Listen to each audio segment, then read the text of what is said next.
The Dionysian Artificers by Hippolyto da Costa. This essay, published in 1820, was an attempt to prove that modern Freemasonry derived from ancient Greek philosophical and religious ideas. Hippolyto da Costa, 1774 to 1823, was a Brazilian journalist, author, Freemason, and world traveler. He was imprisoned for being a Freemason by the Inquisition in Portugal in 1802. He escaped in 1805. He settled in London and wrote a 2-volume book about his experiences, Narrativa da Perseguição, in 1811. He went on to start the first Brazilian periodical, the Correio Braziliense, or Armazém Literário, 1808 to 1823, for which he is known today as the founder of the Brazilian press.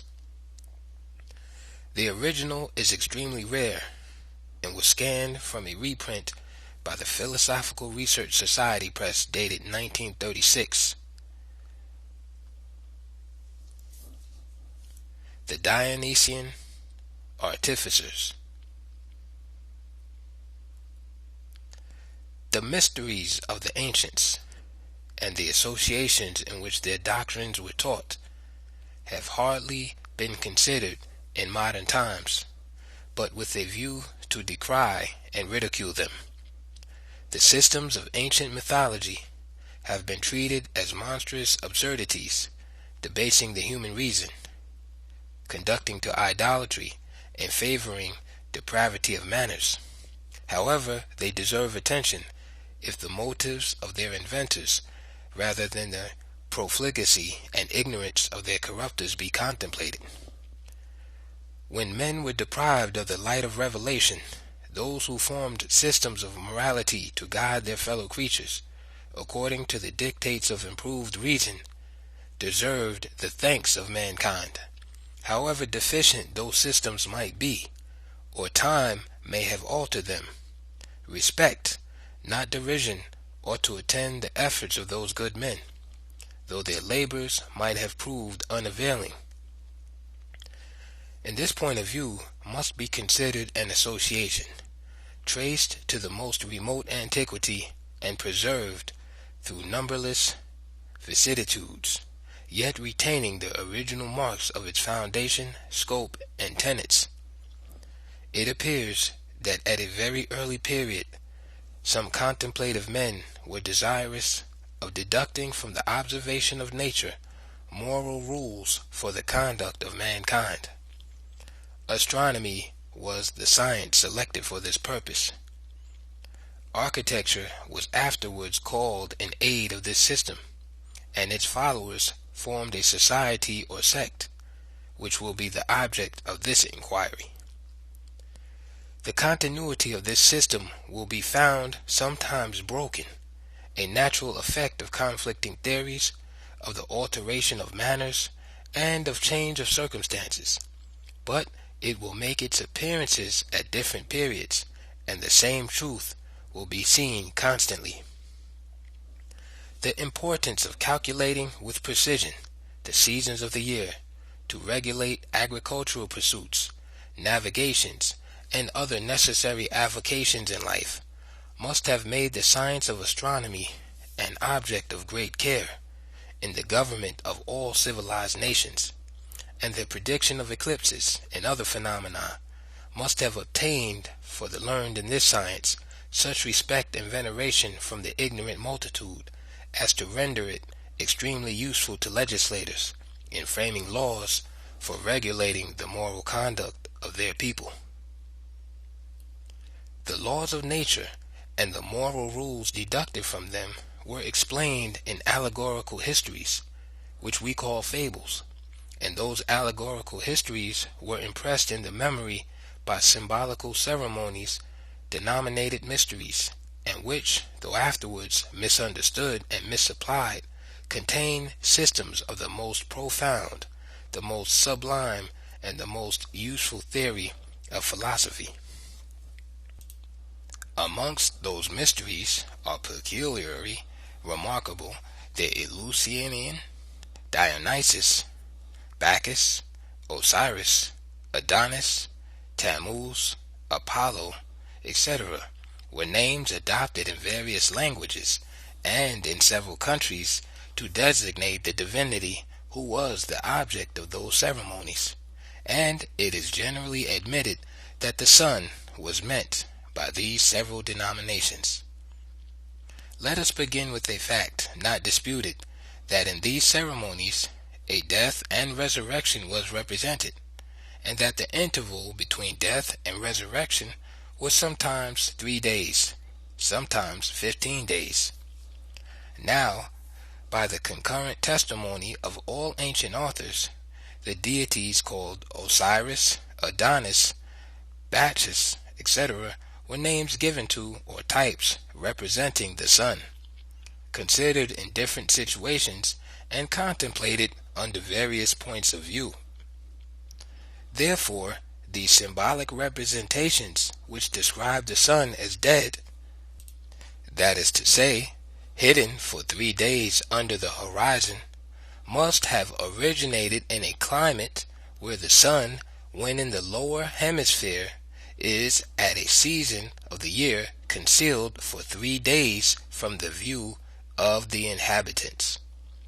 Such climate is, in fact, to be found as far north as latitude 66 degrees, and it is reasonable to conclude that from a people living near the polar circle, the worship of the sun, with such ceremonies, must have originated, and some have supposed that this people were the Atlantids. The worship of the sun is generally traced to Mithric rites, and those invented by the Magi of Persia. But if the sun could be made an object of veneration, if the preservation of fire could be thought deserving of religious ceremonies, it is more natural that it should be with a people living in a frozen climate, to whom the sun is the greatest comfort, whose absence under the horizon for 3 days is a deplorable event, and whose appearance above the horizon a real source of joy. Not so in Persia, where the sun is never hidden for 3 days together under the horizon, and where its piercing rays are so far from being a source of pleasure that to be screened from them, to enjoy cool shades, is one of those comforts, to obtain which all the ingenuity of art is exerted. The worship, therefore, of the sun and the keeping sacred fires must have been a foreign introduction into Persia. The conjecture is strengthened by some important facts, which, referring to astronomical allusions, place the scene out of Persia, though the theory is found there. In the Bon de Hesh, translated by Inquisition du Peron, page 400, we find that, quote, the longest day of the summer is equal to the 2 shortest of the winter, and that the longest night in the winter is equal to the 2 shortest nights in summer. This circumstance can only take place at the latitude of 49 degrees and 20 minutes north, where the longest day of the year is of 16 hours 10 minutes and the shortest of 8 hours 5 minutes. This latitude is far beyond the limits of Persia, where history places Zoroaster, to whom the sacred doctrines of the Persian book Bon de Hesh are attributed. This proportion, then, of days and nights, as a general rule, could only be true in Scythia, whether at the sources of the Irtish, the Obi, the Genesi, or the Slinger. We know nothing of the ancient history of those Scythians or Mazakites, but we know that they disputed their antiquity with the Egyptians, and that the above principle though attributed to the Persian Zoroaster, is only applicable to the country of those Scythians. But let the origin of the mysteries of the sun begin where it may. They were celebrated in Greece, in various places, amongst others, at Apollonia, a city dedicated to Apollo, and situated in latitude 41 degrees 22 minutes. In this latitude, the longest day has 15 hours, differing 3 hours from the length of the day when the sun is on the equinoctial. The reverse is the case with the nights. This circumstance will account for the preservation of 3 days in these mysteries, even when celebrated in Greece, and also for the 15 days, or a representation of the number of 15 in some of the Eleusinian rites. The mysterious numbers were employed to designate such and similar operations of nature, for it is said that the Pythagorean symbols and secrets were borrowed from the Orphic or Eleusinian rites, and that they consisted in the study of the sciences and useful arts, united with theology and ethics, and were communicated in ciphers and symbols. Similar intimations as to the mystic import of numbers are found in many other authors. The letters representing numbers formed Kabbalistic names, expressive of the essential qualities of those things they meant to represent, and even the Greeks, when they translated foreign names, whose Kabbalistic import they knew, so they rendered them by Greek letters as to preserve the same interpretation in numbers, which we find exemplified in the name Nile. But in the number 3, to which so many mystical and moral allusions were made, had a reference to the 3 celestial circles, 2 of which the sun touches, passing over the 3rd in its annual course. The mysteries of Eleusis, the same as those of Dionysius or Bacchus, were supposed by some to have been introduced into Greece by Orpheus. They may have come there from Egypt, but Egypt may have received them at a previous period from the Persians, and these again from the Scythians. But taking them only as we find them in Greece, we will give here an outline of their ceremonies. The aspirant for these mysteries was not admitted a candidate till he had arrived at a certain age, and particular persons were appointed to examine and prepare him for the rites of initiation. Those whose conduct was found irregular, or who had been guilty of atrocious crimes, were rejected. Those found worthy of admittance were then instructed by significant symbols in the principles of society. At the ceremony of admission into these mysteries, the candidate was first shown into a dark room called the mystical chapel. There certain questions were put to him. When introduced, the holy book was brought forward from between 2 pillars or stones. He was rewarded by the vision. A multitude of extraordinary lights were presented to him, some of which are worthy of particular remark. He stood on a sheepskin. The person opposite was called the revealer of sacred things, and he was also clothed in a sheepskin or with a veil of purple, and on his right shoulder a mule skin, spotted or variegated, representing the rays of the sun and stars. At a certain distance stood the torchbearer, who represented the sun, and beside the altar was a third person, who represented the moon.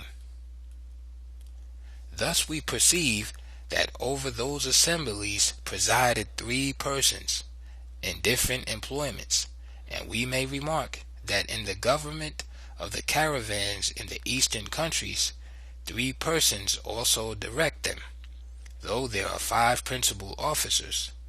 Besides the 3 mathematicians, those 3 persons are the commander-in-chief, who rules all, the captain of the march, who has the ruling power as long as the caravan moves, and the captain of the rest, or refreshment, who assumes the government as soon as the caravan stops to refresh. Some authors have observed the same division of power in the march of the Israelites through the wilderness, and consider Moses as the captain general, Joshua the captain of the march, and perhaps Aaron as the captain of the rest.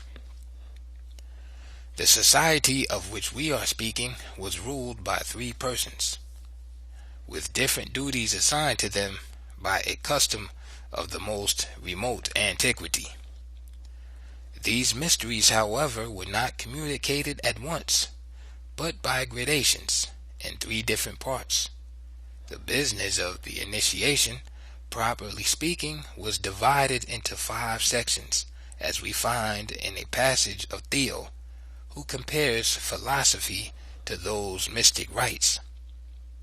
These ceremonies thus far appear to contain the lesser mysteries, or the first and second stages of the candidate in his progress through the course of his initiations. There was, however, a 3rd stage when the candidate himself was made symbolically to approach death and then return to life. In this 3rd stage of the ceremony, the candidate was stretched upon a couch to represent his death. As to the festivities in which those mysteries were celebrated, we find that on the 17th of the month Athyr, the images of Osiris were enclosed in a coffin or ark. On the 18th was the search, and on the 19th was the finding. Thus, in fables or symbolical histories relating to these mysteries, we find Adonis slain and resuscitated, the Syrian women weeping for Tammuz, etc. Let us now examine what was meant by the symbolical death and resurrection, or by certain personages said to have visited Hades and returning up again. It appears that this type, in all its various forms and denominations, indicated the sun passing to the lower hemisphere and coming again to the upper. The Egyptians, who observed this worship of the sun under the name of Osiris, represented the sun in the figure of an old man, just before the winter solstice, and typified him by Serapis, having the constellation of Leo opposite to him, the serpent or hydra under him, the wolf on the east of the lion, and the dog on the west. This is the state of the southern hemisphere at midnight about that period of the year.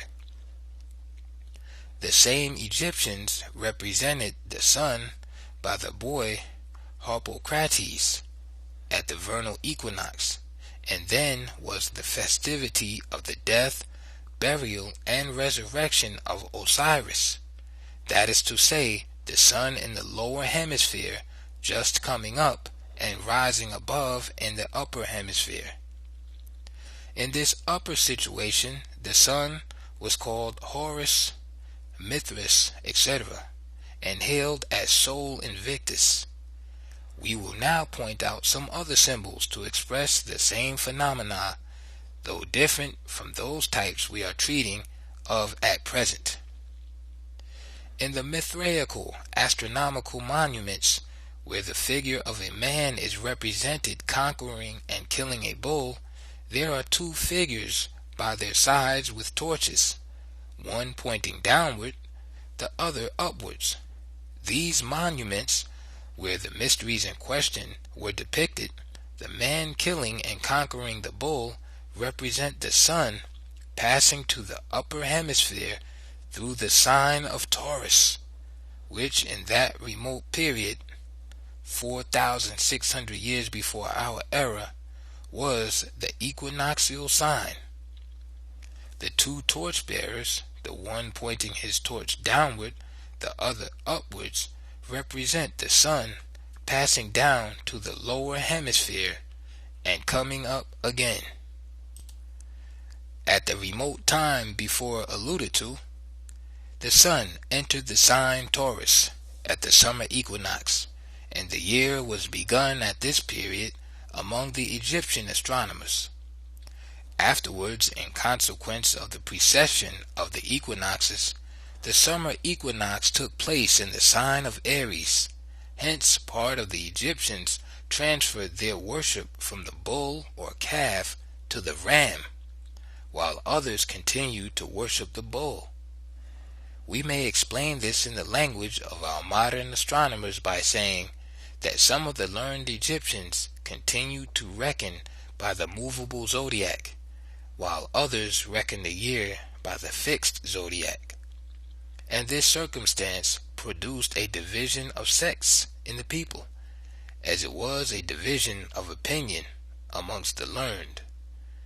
Likewise, by the same precession of the equinoxes, the sun passed from Aries to Pisces in the vernal equinox, about 338 years before our era, yet the beginning of the year continued to be reckoned from Aries. If the Egyptian astronomy and Egyptian religion had then existed with the same vigor, both would have perhaps suffered a similar alteration. But the Egyptian systems were at that period nearly annihilated. We may observe, however, that the Christians at the beginning of our era marked their tombs with fishes as an emblem of Christianity to distinguish their sepulchres from those of the heathens by a symbol unknown to them. Returning from this short digression to our immediate purpose, we have to observe that if those ceremonies and symbols were meant to represent the sun and the laws of its motions, these very phenomena of nature were studied with a moral view, as being themselves types or arguments to a more sublime or metaphysical philosophy, and the moral rules therefrom deducted were impressed on the memory by those lively images and representations. The emerging of the sun into the lower hemisphere and its returning was contemplated either as a proof or as a symbol of the immortality of the soul, one of the most important as well as the most sublime tenets of the Platonic philosophy. The doctrines of the spirituality and immortality of the soul, explained by those symbols, were very little understood, even by the initiated. Thus we find some of them took these types to signify merely the present body, by their descriptions of the infernal abodes, whereas the true meaning of these mysteries inculcated the doctrine of a future state of the soul, and future rewards and punishments, and that such were the doctrines of those philosophers is shown by many and indisputable authorities. The union of the soul with the body was considered as the death of the soul, its separation as the resurrection of the soul, and such ceremonies and types were intended to impress the doctrine of the immersion of the soul into matter, as is well attested.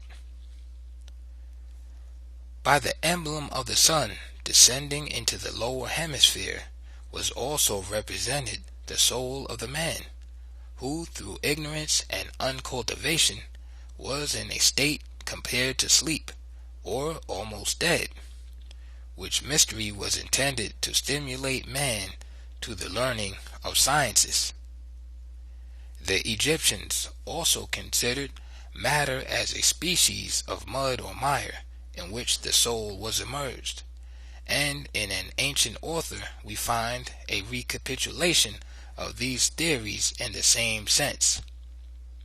The Persians, who followed the tenets of Zerdust, called by the Greeks Zoroaster, having received the same doctrines upon the mystical contemplation of the sun, made also the same metaphysical application to the soul, of the passage of the sun through the signs of the zodiac.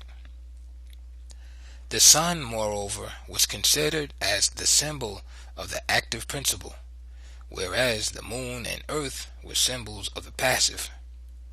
The sun itself, considering its beneficial influence in the physical world, was chosen as the symbol of the deity, though afterwards taken by the vulgar as a deity. It must be here particularly observed that the different names which the Egyptians, from whom the Greeks learnt them, gave to God, instead of meaning several gods, were only expressions of the different productive effects of the only one God, not very different from what the Jews derive from the great name Tetragrammaton. The fables, allegories, and types of the ancients, being of three classes, import sometimes various meanings. Therefore, some of the ceremonies to which sublime import is attached are also applied to typify less dignified operations in the natural system. Thus, for instance, the fable of Proserpine, which alludes to the immersion of the soul into the body, was also employed to symbolize the operation of the seed in the ground. But the general doctrine of Plato, of the descent of the soul into the darkness of the body, the perils of the passions, the torments of vices, appears to be perfectly described by Virgil, though this poet was of the Epicurean sect, the most fashionable in his days. The lesser mysteries represented, as we have seen, the descent of the soul into the body, and the pains therein suffered. The greater mysteries were intended to typify the splendid visions, or the happy state of the soul, both here and hereafter, when purified from the defilements of material nature. These doctrines are also inculcated by the fables of the Fortunate Islands, the Elysian Fields, etc. The different purifications in these rites were symbols of the gradation of virtues necessary to the re-ascent of the soul, inward purity of which external purifications were symbols, can only be obtained by the exercise of these virtues.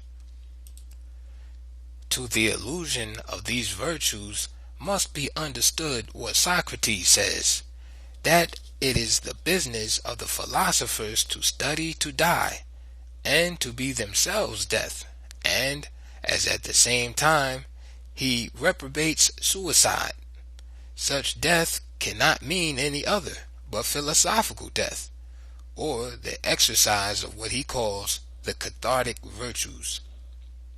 If such was the meaning and import of the Eleusinian and Dionysian rites, symbols, and ceremonies, it must be allowed that a society or sect, which was employed in the contemplation of such sublime truths, cannot be looked upon as trifling or profligate.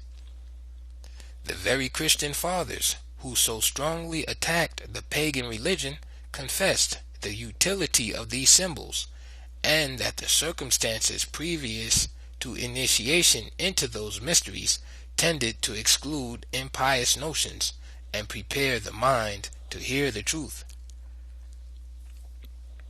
Those mysteries were concealed from the vulgar, because it would be a ridiculous prostitution of such sublime theories to disclose them to the multitude incapable of understanding them, when even many of the initiates, for want of study and application, did not comprehend the whole meaning of the symbols. The multitude were told only in the abstract, the doctrine of a future state of rewards and punishments, and were made acquainted with the calendar, the result of astronomical observations, the knowledge of which was connected with their festivities and agricultural pursuits. They were likewise taught other practical parts of science calculated for general use. The secrecy of these mysteries was the first cause of obloquy against them. Next came, beyond doubt, the depravity of their followers, and the perversion of those assemblies into convivial meetings first, and then into the most debauched associations. Secrecy also was enjoined by the laws. It was death to reveal anything belonging to the Eleusinian mysteries. To disclose imprudently anything about them was supposed even indecorous. Of this we find a very conspicuous instance in Plutarch. Out of respect for this custom, the scholars were, in general, only instructed in the exoteric doctrines. The acroamatic doctrines were taught only to the few select, by private communication and viva voce. But when the ignorance of the very teachers of those mysteries caused their forms only to be attended to, the essence was lost. The shadow only remained, and then even those forms and ceremonies were frequented by persons ignorant of their import and wicked enough to turn them to their private interest as a machine employed in deceiving the people, and to occasions of debauchery and depravity. We shall give an example of this. The mysteries of Eleusis, or the sun, were united or analogous to those of Dionysus or Bacchus, because, according to the Orphic theology, the intellect of every planet was denominated Bacchus. So when the sun was considered as the spiritual intelligence who moved or caused this planet to move in its annual circle, he was denominated Triatericus Bacchus. The ceremonies, therefore, of Bacchus were attended with rejoicings, as the triumph of the spirit over matter. But this circumstance, so intimately connected with the sublime notions of the Eleusinian mysteries, was completely turned into a mere banqueting and processions of drunken people, who of the ceremonies knew nothing else than to carry branches of trees in their hands. More still, a depraved priest introduced those Bacchanalian mysteries into Rome for the very worst of purposes, which, alarming the Senate, the most severe punishment was inflicted on him and his followers. In consequence of those abuses, it was that Socrates refused to be initiated, and the same did Diogenes, alleging that Ptasian, a notorious robber, had obtained initiation. Epaminondas also, and Agesilaus, never desired it. But if those who were desirous of being licentious clothed themselves with those mysteries, this has nothing to do with the original tenets of the institution, for the purity of its votaries was carried, according to the primitive mysteries, to the most delicate and scrupulous point. After such respectable authorities as we have referred to, we must reject, as impudent calumnies, the assertion of Tertullian, who says that the natural parts of a man were enclosed in the ark carried about in the processions of those mysteries. Theodoret and Arnobius say they were the parts of a woman. Such assertors had no means of ascertaining what was not known to anyone, out of the precincts of those most recondite mysteries. We should rather guess that in the ark carried in the procession, and said to enclose the body of Osiris. Spheres were deposited, representing our solar system.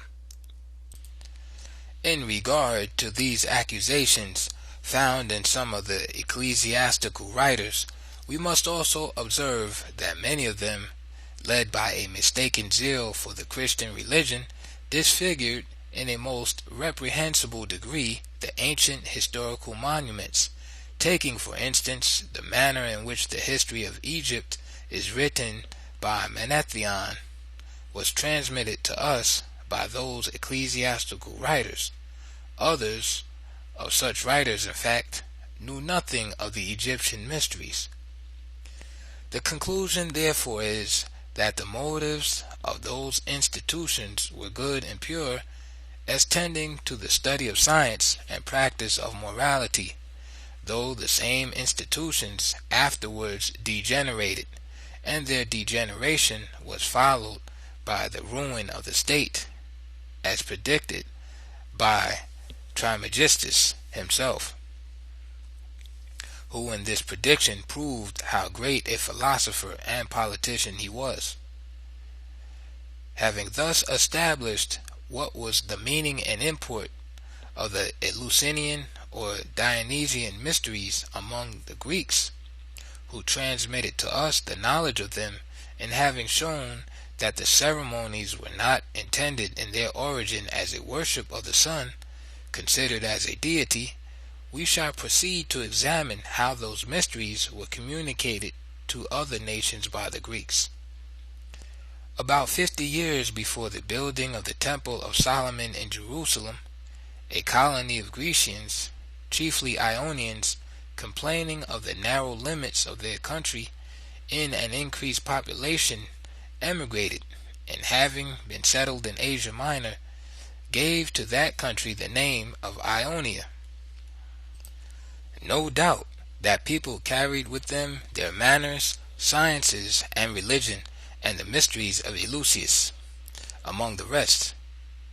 Accordingly, we find that one of their cities, Byblos, was famed for the worship of Apollo, as Apollonia had been with their ancestors.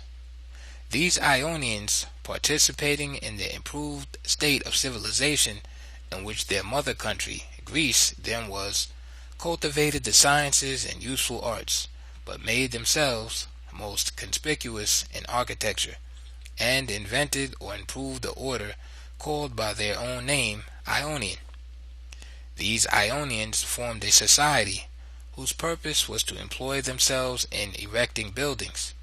The general assembly of the society was first held at Theos, but afterwards, in consequence of some civil commotions, passed to Lepidos. This sect or society was now called the Dionysian Artificers, as Bacchus was supposed to be the inventor of building theaters, and they performed the Dionysian festivities. They afterwards extended themselves to Syria, Persia, and India. From this period, the science of astronomy, which had given rise to the symbols of the Dionysian rites, became connected with types taken from the art of building. These Ionian societies divided themselves into different sections or minor assemblies. Some of those small or dependent associations had also their distinguishing names, but they extended their moral views in conjunction with the art of building to many useful purposes and to the practice of arts of benevolence. We find recording that these societies and their utility were many years afterwards inquired into by Cambyses, king of Persia, who approved them and gave to them great marks of favor. It is essential to observe that these societies had significant words to distinguish their members, and for the same purpose they used emblems taken from the art of building. Let us notice the passage of the Dionysian Artificers to Judea.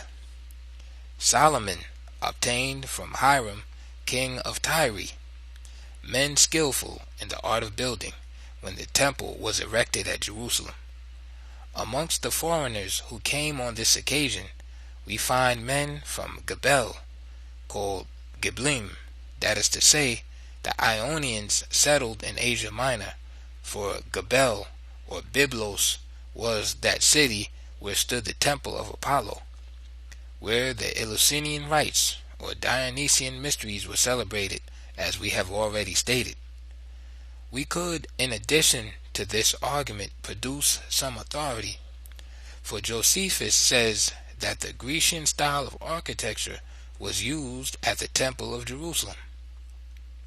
After this, we cannot be surprised to find that the ceremonies of Eleusis or Tammuz should be introduced into Judea, particularly as Solomon himself, after having entered into the scientific illusions in the construction of the temple, was not free from the accusation of the gross superstition of idolatry. So we find, some years afterward, the prophet Ezekiel complaining that the Israelite women were weeping for Tammuz at a certain period of the year at the very gates of the temple. But it is natural to suppose that the Dionysian Artificers would not have attempted to introduce those rites among the religious Jews as a mere matter of idolatry for the worship of the sun. The ideas of the Israelites concerning the unity of God would have revolted at anything inducing a belief of the polytheism of the Gentiles. The symbol, therefore, in these mysteries must have been explained to the Jews to mean only the sun, in the true and original sense of those mysteries, that is to say, as an emblem of God's goodness to man, and the apparent motions of that luminary, first as the guide for fixing the seasons, next as types or remembrances of the immortality of the soul, for this dogma does not appear either clear in the books of the Jews before that period, or universally admitted amongst them at a much later date. To avoid, therefore, any allusion to idolatry in these ceremonies and symbols, another personage or another name must have been substituted for Adonis or Osiris, and as a symbolical death and resurrection was essential in the allegory of the system, the history of the death of another individual must have been substituted. However, in framing this new symbolical history, such circumstances were to be related, connected with the death of that personage, as to typify and account for the whole of the Eleusinian mysteries, or the passage of the sun from the upper to the lower hemisphere and its return up again. In the formation of this new system, or rather new allegory to the same system, though the name of the hero was changed, the circumstances must have been preserved, as far as consistent with new names. The whole fabric of the temple would favor an illusion of this sort. The foundation stone was laid on the second day of the second month, which corresponds upon an average to the 20th of April, reckoning the sacred year upon the fixed zodiac. Now, if you rectify your globe to the latitude of Jerusalem, 31 degrees 30 minutes, at that period of the year, you will have the sun in Aries, or the sun represented by a ram or sheep, or a man in a sheepskin, as the Hierophant was represented in the mysteries of Eleusis. Therefore, the very period of the year in which the foundation stone of the temple was laid would afford an opportunity of establishing upon it a new allegorical system to explain the ancient mystery. If we suppose the globe to represent the world in the position above described, the aspirant being in the west facing the Hierophant, who in the east represents the rising sun, the candidate will find himself between the two tropics, represented by the two columns, which were placed on the west entrance of that temple. The better to understand the facility with which the ancient system could be adapted to the circumstances of the Temple of Jerusalem, we must consider its typic emblems, according to the notions of the Jews and some of the Christian fathers. The temples built in honor of the several gods were so shaped as to have allusion to the supposed attributes of such gods, but the universe was supposed by the Platonists to be the true temple of the true and only God. The temple, therefore, dedicated to the true God, was to be a type of the universe. Thus we find that the Temple of Jerusalem was situated east and west, and with dimensions and types all adapted to represent the universal system of nature. If the Temple of Solomon was a type of the universe, to symbolize that Jehovah was no local God, but the only God, Lord of the universe, tradition also tells us that the place of assembly of the Dionysian Artificers was allegorically described by its dimensions as a symbol of the universe, in length, in breadth, in height, and in depth. The ancients represented the course of the stars by the winding of a snake. But if this snake was so placed as to have the tail in her mouth, it then represented eternity. Now, if we consider the beginning of the civil year amongst the Hebrews, the month Tisri, which was in the winter equinox, the sun, proceeding from thence, approaches the south and touches the Tropic of Capricorn, then retrocedes toward the north, crossing the equinox and touching the Tropic of Cancer, from whence, retroceding again to the south, arrives at the equinoxial, finishing the year. These points in an extended map of the two hemispheres seem separate, but the emblem of the snake biting its tail would represent the end of the year meeting the beginning. Mr. Hutchinson has proved that the globes on the top of the two columns at the portico of the temple were orreries, or mechanical representations of the motions of the heavenly bodies. I think that after those circumstances, which afforded so many facilities for the introduction of the system of the Dionysian Artificers in Judea, the continuance of the same in subsequent periods cannot be of difficult explanation. We find it stated in the book of the Maccabees that a society existed in those days in Judea called the Assyrians or Chaldeans, whose business it was to take care of the repairs of the temple. From these Chaldeans proceeded the sect or society of the Essenes, which, according to Philo and Josephus, were the same as the Assyrians, and probably because they admitted no women in their assemblies. Pliny says that they were propagated without wives. Josephus mentions the first of the Essenes in the time of Aristobulus and Antigonus the son of Hyrcanus, but Suidas and others were of the opinion that they were a branch of the Rechabites who subsisted before the captivity. Josephus, probably ignorant of the secret tenets of the Essenes, also accuses them of worshipping the sun, or saying prayers before the sun rising, as if to incite him to rise. But this very accusation again identifies them with the sect of the Dionysian Artificers, who, as appears by the reasons above stated, were supposed to adore the sun. Josephus relates many other particulars by which, in a striking manner, he brings them to what we have related of the other societies which preceded them. It also points out the conformity of their ideas with those of the Platonists and Dionysians on the nature of the soul. In short, they used symbols, allegories, and parables after the manner of the ancients.